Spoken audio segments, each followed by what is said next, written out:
Welcome to Tutorials with David. Today we'll be having a how to fix TradingView chart if it is not moving.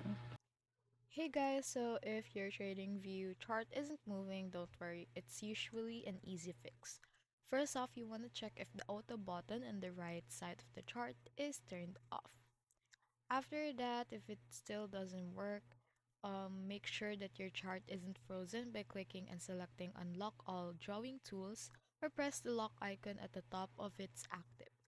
Also, confirm that your internet connection is stable as a slow connection can freeze live updates. If the problem still persists, refresh your browser or clear the cache and log back into TradingView. You can also restart your connection itself by going to the start button, go here, and then press restart. Finally, check that your time frame is set to high like monthly or yearly, which can make it look static.